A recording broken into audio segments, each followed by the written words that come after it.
So, yeah, without further ado, I would like to welcome Dennis to today's TGIF. Dennis, please have a seat here. I'm gonna clap here by myself. Guys. Woo! Good evening. Good to see you, man. Yeah, of course. Yeah, thank you. How are you doing? How are you feeling? Well, yeah, I'm doing well. So, why did you leave Japan? So because I wanted to learn ballet in Russia, and then you might have already seen my profile, but yeah, I used to work as a professional ballet dancer in Russia, and then I began dancing when I was 5, and then like a classical ballet, like Russia is a mecca of classical ballet, and then yeah, I just wanted to learn ballet in Russia, so yeah, I had to go there. Yeah. So I mean, it's famous that Russia is kind of like the ballet country, right? Yeah. How about Germany? Is that a similar image? Well, yeah. So actually, in ballet world, there's two type ballet, which is classical ballet and also modern ballet.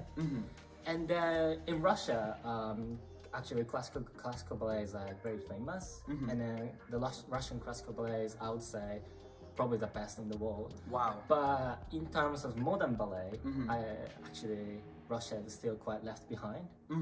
And then the mecca of modern ballet is actually Germany. Interesting. And then like nowadays, to survive in ballet world, you have to learn actually modern ballet as well.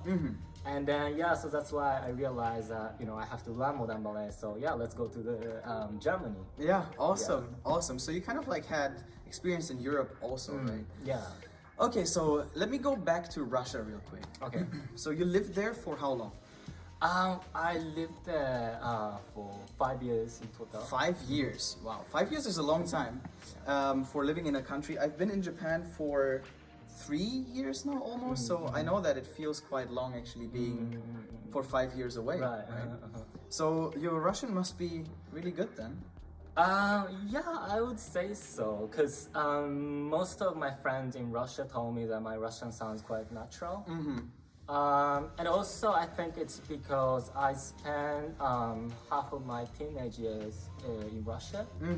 And also, when I first went there, I was 15 years old, and back then, actually, I didn't know Russian at all. And my surroundings were they didn't speak of course, Japanese, but even they didn't really speak English either. So kind of I had to learn Russian quickly, just to survive. Oh wow. Yeah, and also I was surrounded by sort of native speakers all the time, and then that probably really helped me learn Russian. Yeah. Awesome. So kind of there was some pressure behind learning the language in a fast pace. Right. Yeah. Which gave you I guess also motivation. Right? Yeah. So this is something that I can give also to you guys watching right now. I think when there's a little bit pressure involved, we kind of find more energy to learn also a new language or a new ability maybe, right? Yeah, I think people do everything when they have to do it, you know? Yeah. So what do you think is better, your English or your Russian? Well, yeah, that's also quite difficult answer, but I would say actually these days I would say my English is actually getting better than my Russian, because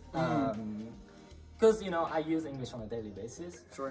I work in English in Lanka, for example, and also in my university I study in English too, right? So that's why I would say I have sort of a wider range of vocabulary in English. So I would say I'm kind of more fluent in English. But I would say in terms of pronunciation, I still feel my Russian is a bit better. Oh wow! Just because I was kind of exposed in a Russian, exposed to the environment longer than English speaking environment. And also in a professional way, I guess, where you had to kind of survive in a longer time, I guess. Yeah. For sure. Okay. That's interesting though. I think I've never met a Japanese person who can speak Russian, so that's amazing. And okay, so another thing that I read is that you like reading, right? Yeah, I love reading a lot. So what kind of books are you into? Like, what's the genre or what's the author?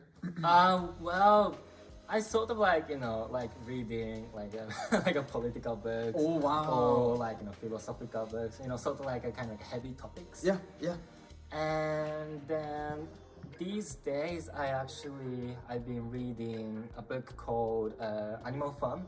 Okay, okay. And Animal Farm is a book written by George Orwell. I see. And then George Orwell is probably one of the most pronounced authors in the UK. And then another his famous book is called 1984. 1984. Wow, I have no idea about all that. It's like very new to me though. It's quite an influential book. Amazing. Yeah, yeah. That's awesome. So when you read that, what kind of feeling do you get out of it? Or what does it give you in terms of like like maybe some I don't know, something that you want to do in the future too, or like some Right. motivational things that Well, it actually, those books actually don't really kind of, really affect my daily life. Okay. But, I sort of like, kind of like thinking about, like who I am, or, how the society works, like this kind of stuff. Yeah, and then, reading that kind of books kind of, like inspires me a lot. And then kind of, I can sort of like, deepen my thoughts even more. Yeah. That's awesome. So it gives you like me time kind of thing. Like Yeah, friends yeah, time, yeah, right? yeah. I see. So, okay, another question that I have prepared for you, kind of based on your time living abroad, right? Okay. How did your family react when you said like, hey, I want to live, actually, I want to leave? Actually, my mother, she didn't like the idea, to go abroad. Because, like my parents are not actually really international. So, like, they don't really go abroad. And then, but like my passion for ballet, like when I was 15, was really, really strong. That even my parents couldn't stop me. I see. Yeah, from going abroad. And then, but yeah, like in the beginning, of course, yeah, my parents were, sort of like calling me every day, almost like worried about me. But you know what? Like it's already like 10 years, right? Yeah, for sure. So they sort of, got used to like living separately. Yeah. Yeah. How did you feel about that? Like, how did you feel living separately from the family? Well, to be honest, I didn't really feel anything. Yeah, well, sure. Yeah, I mean, for me, yeah, I call them like sometimes, and then like, that's kind of like enough interaction with my parents. Yeah, but of course, like I care about them all the time though. Yeah. For sure. They're kind of there, right? But when you have your goal, it's not much. Like it's not like actually something that you think about. Yeah. For sure, I understand that. It's similar for me being in Japan right now. My parents always tell me, why don't you call me? Why don't you call me? Right? It's like, yeah, because there's nothing to talk about, right? Like I can't call you every second day, right? Yeah. So, also, like maybe you have so many things on your plate. for sure. And 8 hours difference too. Exactly. You know, so yeah. for them it's now daytime, but I finish work technically, so I just want to relax. Yeah. So I totally understand that. Okay, so kind of like to wrap this up a little bit before we go to the question and answer part, right? 2 questions though. Would you go through all of that again? Like from the start, like go to another country, start doing another career, stay there for 10 years and come back to Japan? Or do you think, no, actually I'm kind of over that now? Yeah, so I would say I'm quite uncertain about this. So if I'm gonna do like everything like all over again. It's just because like I actually made a lot of effort to become a ballet dancer. For sure. And then it was actually really tough. And then I don't think I can do the same thing again because I put like I put like so many effort and time Yeah, like I'm even surprised that, you know, like how could I like spend that much of time for ballet? For sure. So yeah, I would say probably not. Yeah, okay. Yeah. Okay. Yeah. Because like I mean the mindset changes, right? Yeah. The mindset changes and maybe also the experience gained are kind of until one certain point, I guess. Right. Yeah, I totally understand that. Kind of like to give something back to the members that are watching us right now. What would you advise somebody that has never been in another country or is planning to go to another country? Right. What would you tell them to kind of like as an advice, like a you know, like a rundown kind of?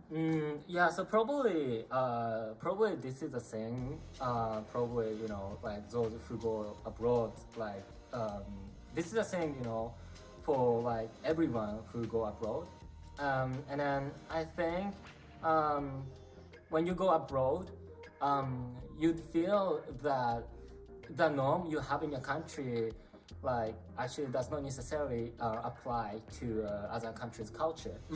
And then you will face sort of, you know, the cultural differences, and in the face of cultural difference, I think it's important to be, you know, open-minded, and also, you know, you sort of it's also important to have sort of like, you know, this attitude to learn from others, from other culture. Probably that's the most important thing. And yeah, I'd really, you know, recommend you guys to keep that in your mind. That's awesome. Yeah. You see, thank you so much for kind of passing over some knowledge. And I think for our members that are watching right now, or at least if I would be a member, it would be super interesting to see actually, as a mate, first of all, a Japanese guy. I'm being honest with that, right? Okay. And then second of all, kind of to ask questions that you wouldn't expect from somebody like a Westerner maybe, right? Because we come from a different perspective. You come from a, like, it's literally like that. Yeah. Like I came to Japan, you left, and kind of like we're in the middle kind of thing. So what's next? What's the next step for you, like future-wise, right? Yeah, so currently I am a student of a Canadian university. Awesome. And then the reason why I actually choose Canada for my next step is that I initially actually studied in the United States.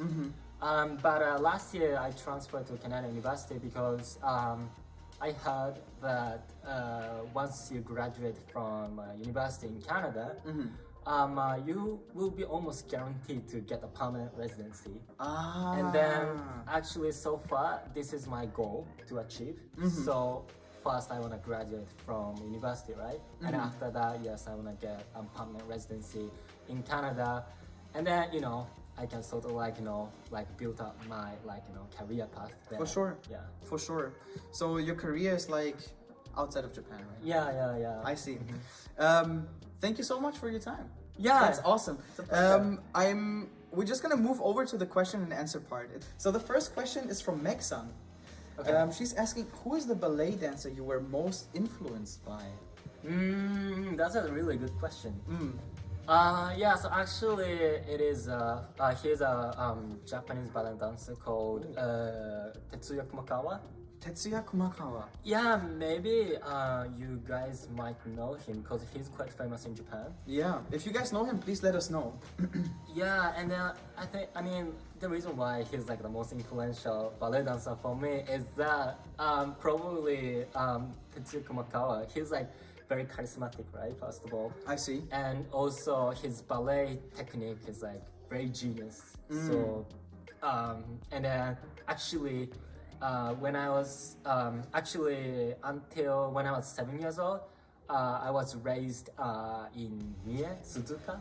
You know, where it's like you know, like a motor circuit. Yeah. Racing circuit. Yeah.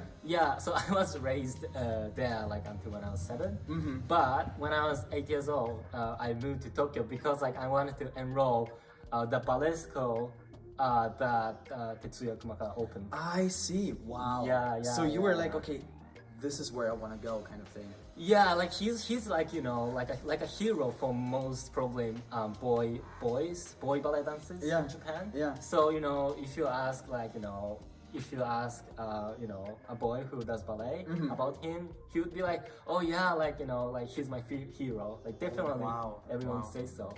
That's awesome. Yeah. Like, do you think one part of that is because he's Japanese though?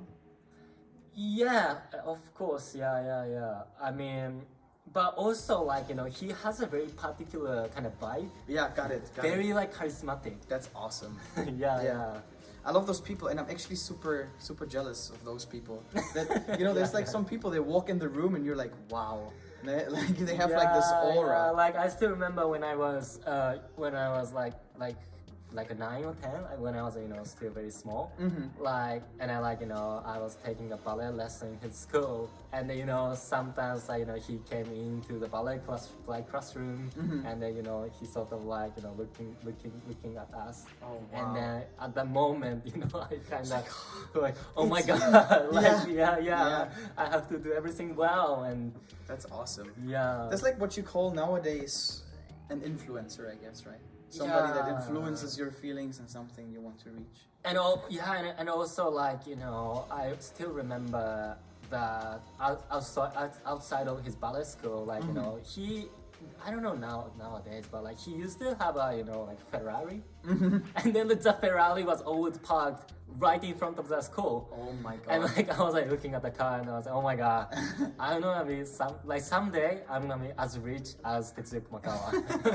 Well, so far I haven't reached that yet. But well, you still have plenty of time, man. Yeah. Give yourself some time, no pressure. Yeah. I guess. Yeah, but yeah, of course, this is something that kind of like always stays in your mind. Yeah. For sure. Yeah. So, do you guys know him? Does anybody know about this particular ballet dancer? Can you say the name one more time? Tetsuya Kumakawa. Tetsuya Kumakawa. Did anybody ever hear? If yes, please let us know in the chat. So, Meg-san is answering, thank you, he's amazing. Oh, so some people know him, right? You see, as you said. That. Manaka-san says, I like his ballet too, especially Don Quixote. Right. Awesome. So I wouldn't have thought that so many people know him actually. Like the chat is just like popping. Yeah. Yuko says I love him. Tomoko has a question too. Okay, sure. How did you pay attention to your diet during professional dancing? And she also knows the ballet dancer, by the way. She's like, I know him. Okay. So yeah, what is something that you took care of at that time? Well, actually, when I was a dancer, I was actually really skinny. And then I actually, have to eat a lot because, like for female dancers, right, they have to kind of regularize the diet because they have to kind of, maintain their weight. But meanwhile, like for male dancers, right, they always have to kind of jump or like turn. Or like lift female dancers. So more vertical. So yeah, so they have to be like male dancers have to be like very strong. And then like that's why like I actually really struggled with like eating a lot. Yeah. So you had to like keep yourself like carbs, like energy. But of course, at the same time, I didn't want to gain so much fat. So yeah, I intentionally avoided like snacks, for example, right? I see. Or also like it was really difficult, but try to avoid like alcohol as much as possible. Alcohol, right? Yeah, the culprit. Yeah, for sure. Okay. So, maybe you guys also are kind of like interested in like how did it feel, kind of from that perspective, right? So, how does it feel being on the opposite side? Well, like to be honest, like it's quite the same. Yeah. Yeah, but probably the only difference is that after I became a maid, like this is a work for me, right? Sure. And then I for one thing that changed is that I feel like a more a sense of responsibility, like to sort of like facilitate the conversation. Yeah. That's a different thing. It's like it's still the same, but now it's work. Yeah. Makes sense. Yeah. But I enjoy like every single session as much I used to enjoy when I was member. So. That's amazing. Yeah. That's amazing. I think if I would be a member at the start, I would be super nervous actually sitting on the other side of the table. Oh, right. Yeah, I guess I don't know, having like that experience and also kind of like hearing that story, I thought it was super nice. Like when I first heard about that, I was like, oh yeah, okay, that's cool, you know. So guys, again, feel free to ask us any questions. The chat is still open. We still have some time left though. So if you have any questions, maybe also regarding like English, or maybe if you're learning Russian, you can ask Dennis now any question, I guess, that you want to know. Apart from that, do you kind of like still take time to learn Russian? Well, I'm planning to take a Russian course in my university in the next semester. Nice. Okay. Yeah, because my Russian is, like, as I mentioned, it's quite natural. But at the same time, you know, I can't, for example, read or I can't write in Russian because you know I never studied in Russian, right? Like so like, you know, my Russian is sort of like very conversational. It's not really, for example, you know, I can't really have sort of like a formal conversation in Russian. Yes. So, but you know, probably like, you know, like being able to speak Russian is probably, it's a quite, you know, like a unique ability for Japanese people. So yeah, I want to sort of, you know, like keep brushing up on my Russian so that, you know, maybe like I can like use it in my future. In my future job. Yeah. For sure, I think Russian is there's so many people speaking Russian. Russia is huge. Yeah, actually there are so many Russian speakers, yeah, because, you know, like Russian is spoken in not only in Russia, but also, you know, some of like countries such as like Ukraine, like Kazakhstan, or, you know, so on. Yeah. And so forth. I was surprised that even Mongolian people speak Russian. Indeed, yeah. I was like so surprised. There's one mate from Mongolia actually, and she told me, yeah, I can speak Russian. So you don't seem like you could speak Russian, you know? Well, probably, you know, it's actually was like quite surprising, but when I was in Russia, I also actually used to live in an area where's like right above Mongolia. And then it's like, you know, maybe you guys know the lake called Baikal Lake. Baikal Lake? Okay. Lake Baikal, sorry. And then the city is called Ulan-Ude. Ah, okay. Yeah. And in Ulan-Ude, like surprisingly, there's like only Asians. Wow. Only like Asians. Like, I mean, you see just, you know, only a few like Russians. Yeah. But almost like they're only Asians. That's so interesting. Yeah. Like, that's what I meant before with like, I've never met a Japanese who speaks Russian. So probably Russian people are used to Asian people who can speak Russian though? How was your feeling? Yeah, like, yeah, so like, you know, for example, when I get a taxi, you know, like a taxi driver actually would assume that, you know, I came from somewhere like Kazakhstan or, you know, Mongolia, because like, you know, I have an Asian face and I speak Russian fluently. Sure. Yeah. So I think like for Russian people, it's quite common that Asian people speak Russian. I see. Yeah. So they have seen that already. Yeah. Wow. Can anybody actually here speak Russian? That would be cool. If you can say anything in Russian, please just like type something in the chat. That would be interesting though, for sure. Okay, we have one more question from Tomoko-san. Thank you so much. Do you have anything you want to do in Canada in the future? Well, I actually haven't made up my mind yet. Sure. So, but now in my university, I'm majoring in psychology. So maybe I'm thinking in the future I could do something, you know, like a mental health related job. Maybe, but yeah, I'm not really determined yet. Yeah, that's fine. I mean, you don't have to set your foot in anything specific, I guess. Yeah, but one thing I know is I don't really wanna belong to one particular company. So like the lifestyle I wanna have is like more of, you know, like having a freelance job. I see. And then more, you know, like flexible schedule. Yeah, so this is a sort of, yeah, like, you know, the image I have for my future. Well, that's amazing. You already have kind of like something to slowly move towards too. Right? Yeah. That's amazing though. That's awesome. Thanks. There's also some Russian here which I can't read. Makiko-san wrote that. Can you have a look? Большое спасибо. What does that mean? Like, thanks a lot. Ah, thanks a lot. It's like translated as like a big thank you. Oh, Yeah. like 本当にありがとう Yeah. Like Russian people kind of, describes like intensity of their gratitude by like size. For example, like a huge thank you or like a big thank you. Got it. Yeah. Yeah. That's amazing. That's so cool. I never heard that before. It's very different from English, right? Totally. Yeah. Totally. Wow. Yeah, Makiko, good job. You can speak Russian. I can't do anything in that case. I can read some Greek letters because they're pretty similar to Oh yeah. to Russian though. It's like stereo like letters, and actually, I think it's originally came from like Greece, right? I can't tell you, to be honest. I don't know. Like it's very different in Russian. Like some things I can guess, but I will pronounce them differently. Right. And the really? opposite side too. It would be kind of like the same. Okay, if there's not more questions, we would like to wrap up today's TGIF, guys. I would like to give a big thank you. Yeah. Kind of like to. Большое спасибо. So there you go. Thank you so much.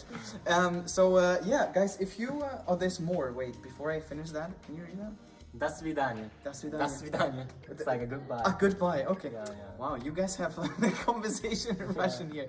So yeah, guys, thank you so much for your time. I hope you enjoyed our TGIF with Dennis today, and I hope that you could learn something.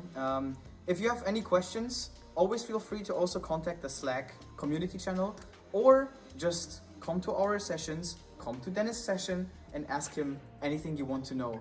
So thank you so much, guys, and have a wonderful weekend, everybody. Thank you. Bye. Bye. Thank you, guys. Thank you. Bye. Thank you so much. Bye. All right. お疲れ様。お疲れ様。